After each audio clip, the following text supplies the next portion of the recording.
Hey there! Thanks for stopping by once again. So earlier we checked out some potential career paths that might open up for you once you complete the program. You might also have explored the advantages of networking and building an online presence. And I want to tell you, just by being here now, you've shown you're committed. You're taking a big step in your future career. Coming up, we'll spend some time building your resume. You might already have a resume that you've used or been saving, and that's great. There's a good chance you'll still be able to use it even if you're planning to switch careers. Together, we'll find out what kinds of changes to your resume you might want to make. But before that, we'll figure out what the whole application process is like. Then we'll explore the best way to write or adjust your resume to make it as professional looking as possible and ready for your role as a data analyst. We'll also take a peek at some examples of other resumes. After that, we'll have you do a little self-analysis as we review the different types of data analyst jobs out there, so you can think about which ones might be best for you. While I'm definitely not a career counselor, we can still think of this as a kind of career counseling session. You'll get a better idea of how to build your resume while thinking about your bigger career picture at the same time. So let's get started.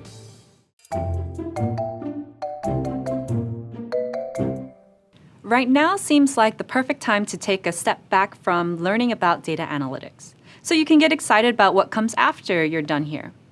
The road to finding a job can be challenging, but you're building up your skill set and learning what it takes to be a data analyst. In this video, we'll cover what you can expect from your job search, plus some tips to using your newfound skills and knowledge to make your search easier. I remember when I first started out, I reached out to as many people as I could to learn about their career paths, their companies, and their roles. I wanted to get a good idea of what to expect. And that's what we're doing now, giving you an idea of what to expect during your own job search. It's important to remember that everyone's search will be different. It might depend on where you live, what your interests are within the field, and personal preferences, like the type of work environment you feel comfortable in. This is all part of making this journey your own, as you hunt for a job that's perfect for you. The most common way to start is by checking out available jobs. There's a lot of job sites that are built specifically for people seeking employment. You can also go to company websites, where they usually post job listings too. These sites might even have an option to send you an alert when a role matching your search becomes available. Once you find a few that you like, do some research to learn more about the companies and the details about the specific positions you'll be applying for. Then you can update your resume or create a new one. You'll want it to be specific and reflect what each company is looking for, but you can definitely have a master resume that you tweak for each position. It can also help to create a spreadsheet with all of your experiences and accomplishments to help you decide what to include in your resume for each position. If you're using a professional networking site like LinkedIn, you might already have connections who can help you with your job search. Maybe you know someone who can write a referral for you, or knows of a job within their company that would suit you. And even if you don't have any luck with your connections, you can also reach out to employees of the companies you're interested in. They might be able to give you some insight on the best ways to highlight your skills and experience when applying. And it's okay if they don't write back. Keep trying. This is probably a good time to tell you of the most challenging part of a job search: hearing the word no. You'll probably hear it a lot, and that's 100% okay. It's part of everyone's experience, especially when switching career paths. People you reach out to might not be able to help you. Companies you would love to work for might not have any openings. Jobs you applied for might be filled by someone else, and that's all part of the process. The key is to stay focused. Don't get discouraged. And above all else, believe in yourself. Okay, speech over. But don't forget it, or I'll be forced to give more speeches. So back to your search.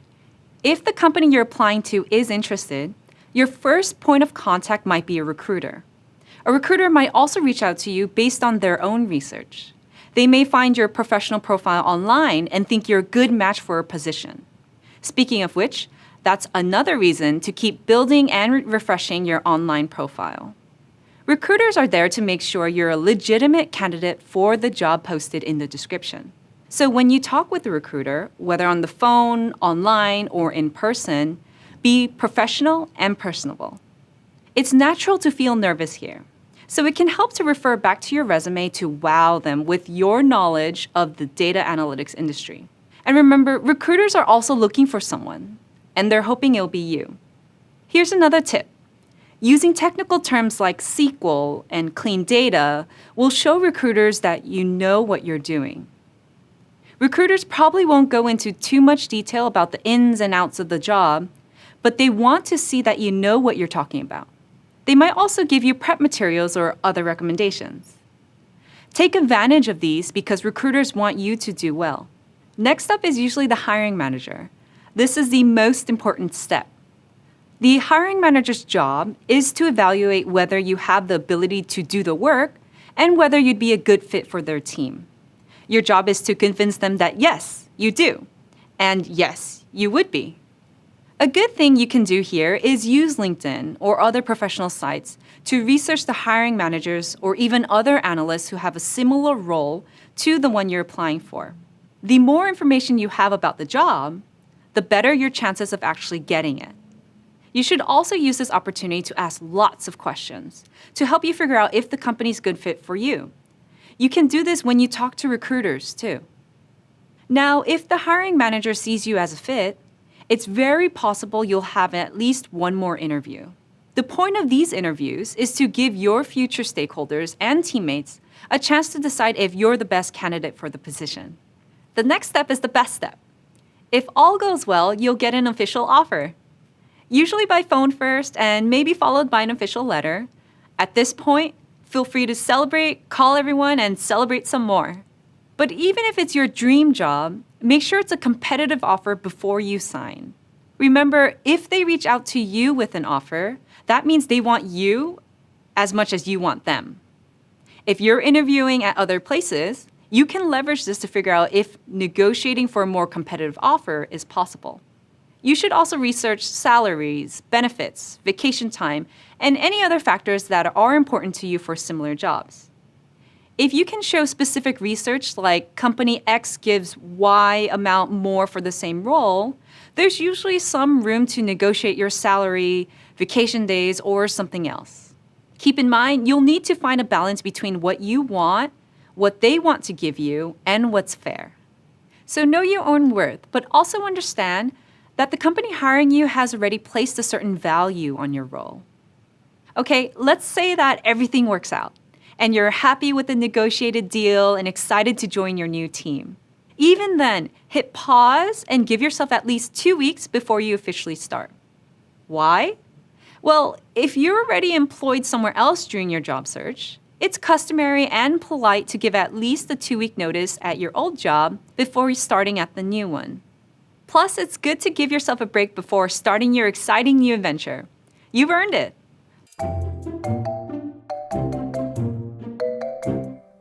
When you take a picture, you usually try to capture lots of different things in one image. Maybe you're taking a picture of the sunset and want to capture the clouds, the tree line, and the mountains. Basically, you want a snapshot of that entire moment. You can think of building your resume in the same way. You want your resume to be a snapshot of all that you've done both in school and professionally. In this video, we'll go through the process of building a resume, which you'll be able to add your own details to. Keep in mind this is a snapshot. So when managers and recruiters look at what you've included in your resume, they should be able to tell right away what you can offer their company. The key here is to be brief. Try to keep everything in one page and each description to just a few bullet points. 2 to 4 bullet points is enough, but remember to keep your bullet points concise. Sticking to one page will help you stay focused on the details that best reflect who you are or who you want to be professionally. One page might also be all that hiring managers and recruiters have time to look at. They're busy people, so you want to get their attention with your resume as quickly as possible. Now let's talk about actually building your resume. This is where templates come in. They're a great way to build a brand new resume or reformat one you already have. Programs like Microsoft Word or Google Docs, and even some job search websites, all have templates you can use. A template has placeholders for the information you'll need to enter and its own design elements to make your resume look inviting. You'll have a chance to explore this option a little later. For now, we'll go through the steps you can take to make your resume professional, easy to read, and error-free.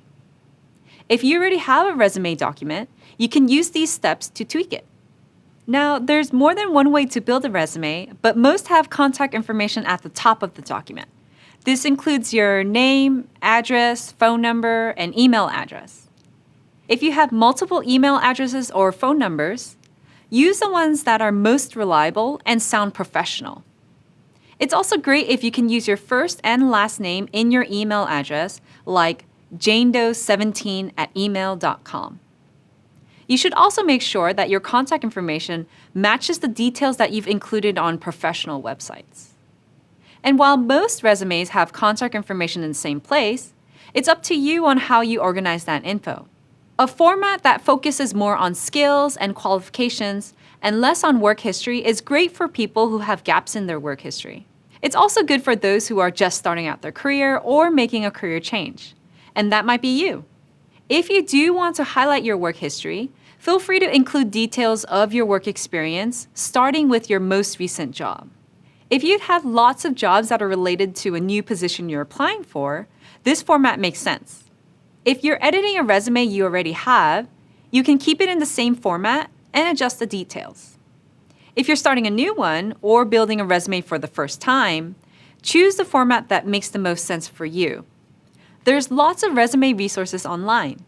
You should browse through a bunch of different resumes to get an idea of the formats you think works best for you. Once you've decided on your format, you can start adding your details.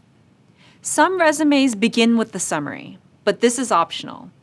A summary can be helpful if you have experience that is not traditional for a data analyst, or if you're making a career transition. If you decide to include a summary, keep it to 1 or 2 sentences that highlight your strengths and how you can help the company you're applying to. You'll also want to make sure your summary includes positive words about yourself, like dedicated and proactive.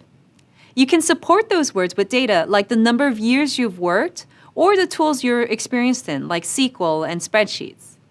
A summary might start off with something like hardworking customer service representative with over 5 years of experience. And once you've completed this program and have your certificate, you'll be able to include that too, which could sound like this: entry-level data analytics professional. Recently completed the Google Data Analytics Professional Certificate. Sounds pretty good, doesn't it? Another option is leaving a placeholder for your summary while you build the rest of your resume, and then writing it after you finish the other sections.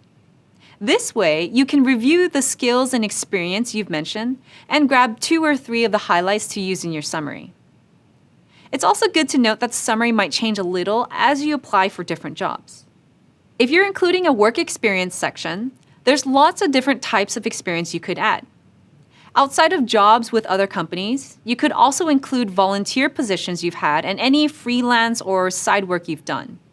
The key here is the way in which you describe these experiences. Try to describe the work you did in a way that relates to the position you're applying for.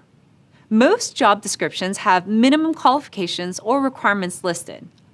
These are the experiences, skills, and education you'll need to be considered for the job.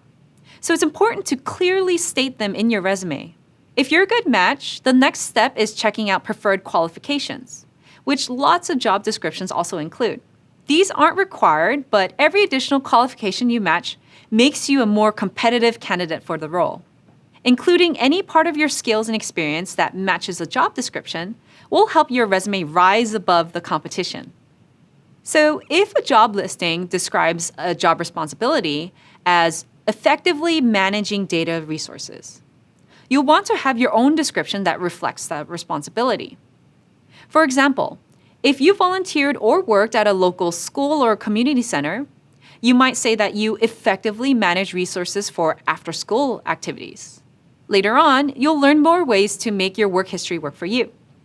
It's helpful to describe your skills and qualifications in the same way. For example, if a listing talks about organization and partnering with others, try to think about relevant experiences you've had. Maybe you've helped organize the food drive or partnered with someone to start an online business. In your descriptions, you want to highlight the impact you've had in your role as well as the impact the role had on you. If you helped a business get started or reach new heights, talk about that experience and how you played a part in it. Or if you worked at a store when it first opened, you can say that you helped launch the successful business by ensuring quality customer service. If you use data analytics in any of your jobs, you'll definitely want to include that as well. We'll cover how to add specific data analysis skills a little bit later. One way to do this is to follow a formula in your descriptions. Accomplished X as measured by Y by doing Z. Here's an example of how this might read on a resume. Selected as one of 275 participants nationwide for this 12-month professional development program for high-achieving talent based on leadership potential and academic success. And if you've gained new skills in one of your experiences, be sure to highlight them all and how they helped. This is probably as good a spot as any to bring up data analytics. Even if this program is the first time you really thought about data analytics, now that you're equipped with some knowledge, you'll want to use that to your benefit. So if you've ever managed money, maybe that means you helped a business analyze future earnings, or maybe you created a budget based on your analysis of previous spending. Even if it was for your own or a friend's small business, it's still data that you've analyzed. Now you can reflect on when and how and use it in your resume. After you've added work experience and skills, you should include a section for any education you've completed. And yes, this course absolutely counts. You can add this course as part of your education, and you can also refer to it in your summary and skills sections. Depending on the format of your resume, you might want to add a section for technical skills you've acquired, both in this course and elsewhere. Besides technical skills like SQL, you could also include language proficiencies in this section. Having some ability in a language other than English can only help your job search.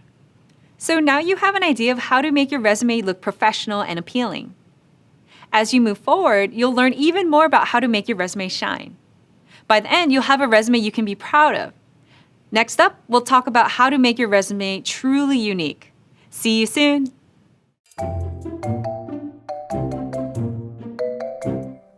Building a strong resume is a great way to find success in your job hunt.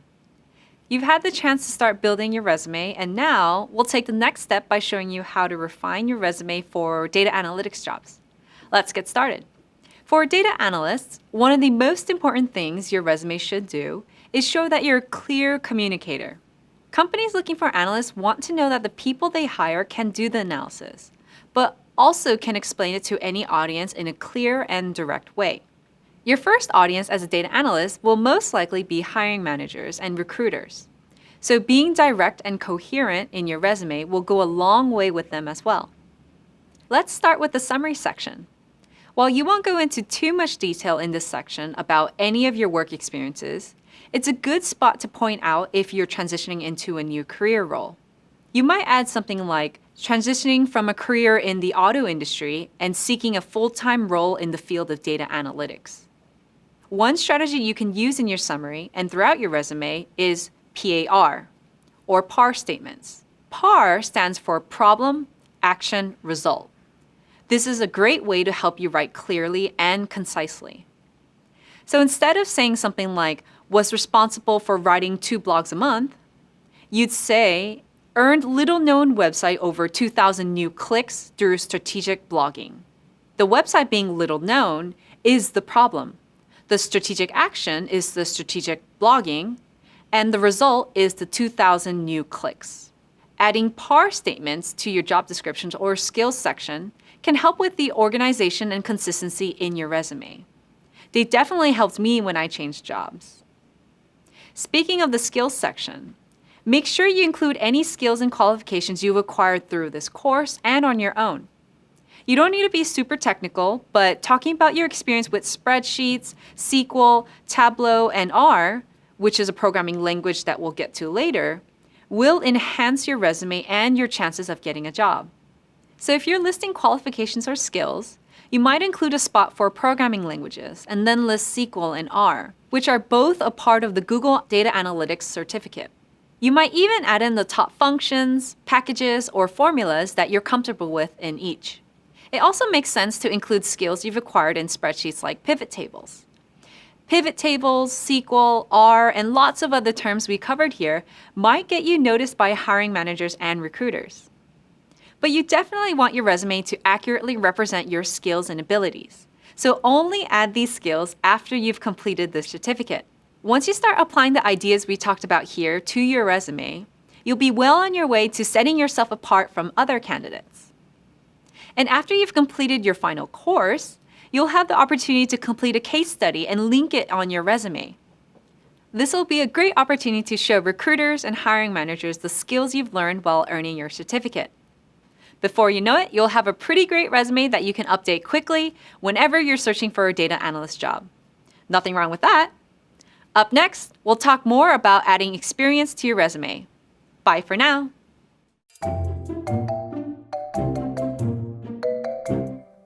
Everyone out there has their own personal work history.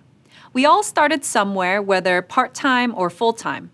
What matters for your resume is how you present the work you've done. In this video, we'll hone in on work history and how you can translate yours effectively for your data analyst resume. If you don't have a specific section for work history in your resume, that's okay. You can use the same basic ideas to adjust your skills and qualifications section. The good news is that you already have a lot of the skills that recruiters and hiring agents look for when they hire data analysts. You've probably used lots of them in previous jobs. We call these transferable skills. Transferable skills are skills and qualities that can transfer from one job or industry to another. So think about all the positions you've held: associate, owner, team member, manager, and how they might be used as a data analyst. Let's start with the big one that we talked about before: communication. When job descriptions say they want strong communication skills for a data analyst, it usually means they want someone who can speak about what they do to people who aren't as technical or analytical.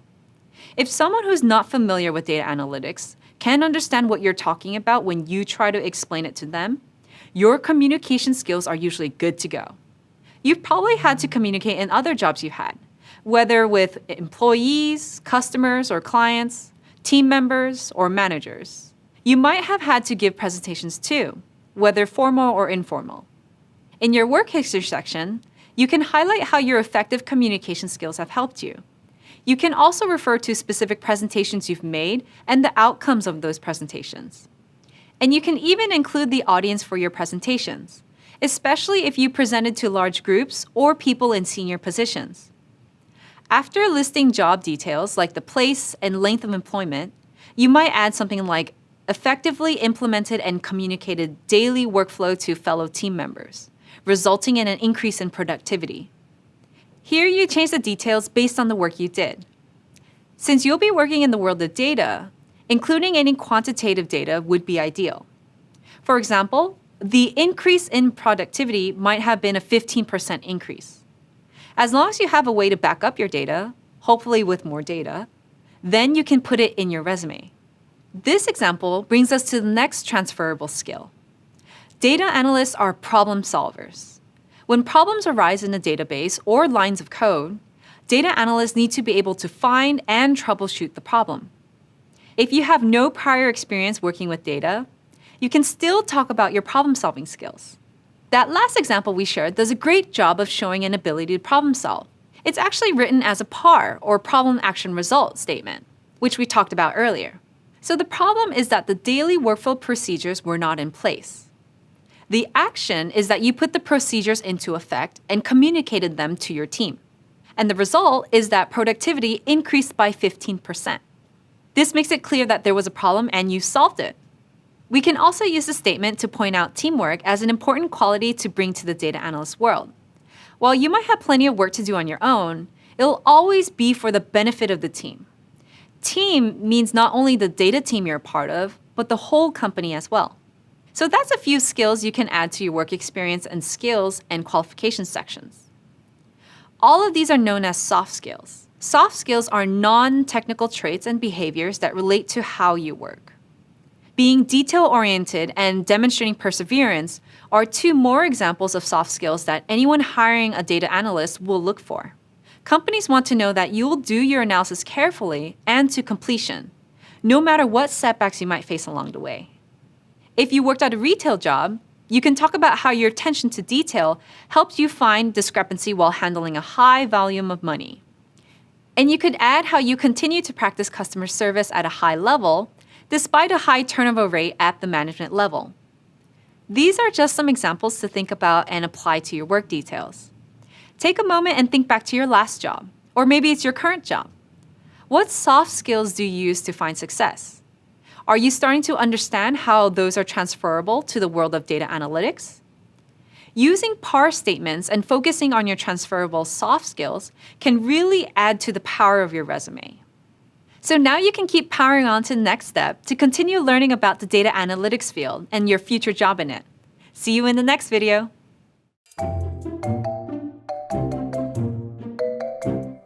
So if you haven't done a search for a data analyst job yet, give it a try. One thing you might notice is how many variations of data analyst jobs there are. You'll find some that just say data analyst in the job title, and others that include more details like market research analyst and digital data analyst. This variety is a good thing. It means that as a data analyst, you'll have a pretty wide range of job opportunities available. So while you might not be the right fit for every position that's posted, every position that's posted might not be the right fit for you. As you continue moving forward, it's important to keep your own interests in mind. There might be certain topics that we've covered or will cover that you find yourself especially interested in. When you're job hunting, you might want to tailor your search to find jobs that are focused on or include your areas of interest. For example, if a job description lists data cleaning as a job responsibility, and you think that you'd really enjoy that process, you could make that job your top priority. At the same time, think about your other interests. If you have a background in retail or medicine or finance, and have had a good experience with it, you might apply for jobs that match your background. As an added bonus, your experience will look great on your resume. But it's also okay to search for jobs in an area of personal interest where you have no professional experience. If you've always loved cars, check out what positions the auto industry has. If you're fascinated by how utility companies work, hunt for jobs in the energy and utilities industry. Finding a job is great. Finding a job you love is even better. Always keep in mind that data analytics is constantly evolving within lots of different industries. So job titles and hiring needs might also change. But the opportunities, no matter what they are when you're searching, will be there. So now let's preview some of the many kinds of data analyst jobs that are out there. The certificate you earn here will be most applicable to junior or associate data analyst positions. But that doesn't mean you have to limit your job search to only postings for junior or associate analysts. Job titles come in all shapes and sizes. New analysts work in a wide range of industries. Healthcare analysts gather and interpret data from sources like electronic health records and patient surveys. Their work helps organizations improve the quality of their care. Healthcare analysts might also look for ways to lower the cost of care and improve patient experience. Data analysts in marketing complete quantitative and qualitative market analysis. They identify important statistics and interpret and present their findings to help stakeholders understand the data behind their marketing strategies. Business intelligence analysts help companies use data they've collected to increase their efficiency and maximize their profits. These analysts usually work with large amounts of data to identify trends and generate business insights. Financial analysts also work with lots of data. Really, all analysts do. But financial analysts use the data to identify and potentially recommend business and investment opportunities. If you're a junior analyst in this field, you'll probably start off doing a lot of data gathering and financial modeling as well as spreadsheet maintenance. This is just a small taste of the types of data analyst jobs out there. Each type we've covered can branch out into other industries as well. For example, business intelligence analysts can work in healthcare, government, e-commerce, and more. It's exciting to think about the possibilities. There's more work for you to do, of course, but there's nothing wrong with looking ahead. And when you get to that place you're looking ahead to, you'll be able to take charge and find the best job for you. For the time being, we'll keep exploring your resume. See you soon. Congratulations on finishing this video from the Google Data Analytics Certificate. Access the full experience, including job search help, and start to earn the official certificate by clicking the icon or the link in the description. Watch the next video in the course by clicking here, and subscribe to our channel for more from upcoming Google Career certificates.